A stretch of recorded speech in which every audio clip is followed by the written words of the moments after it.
Let's go to the Spurs now. Here was Gregg Popovich on how much his team missed Kawhi Leonard. Take a listen to this. I think we maybe felt it too much, Kawhi being gone, in the sense that I don't think, as I watched, I don't think they believed. And you have to believe.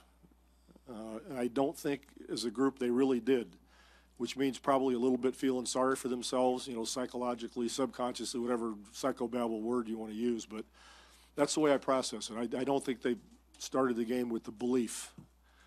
And it showed in the lack of edge, intensity, grunt, all that sort of thing. Was it immediately from the start that you saw this, or did it take a couple of minutes quit for you slicing hairs. Geez, was it from the start? Okay. No, it was at 1 minute and 37 seconds is when we figured that out. Okay, thank you. Or maybe it was 3 minutes in, then we realized.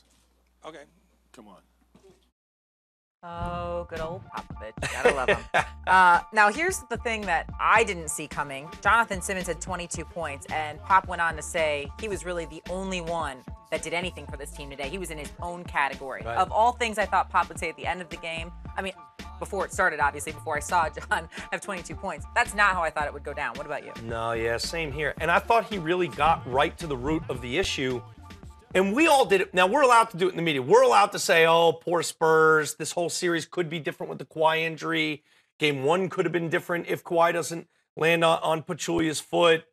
But as a team, and especially the well-coached, veteran-laden team that they are, they can't feel sorry for themselves. They can't go into it and feel like, well, without Kawhi, are we going to lose by 10 or 40? You can't ride or die with one player. And the Spurs team has figured out ways to win without Kawhi Leonard. So Who I thought was they would shocked. blow out the Rockets in Game 6 on the road to clinch that series? We were talking before that game about how it was going to be difficult for them to win, Right. especially on the road. Right. I give them no chance for a blowout in that game. I thought maybe they could scrap, make it interesting, rely on their veterans, and maybe come up with a magical late-game moment to win and steal a victory in the series. But they blew them out. We just saw a totally different effort. And you mentioned it. Pop talked about it.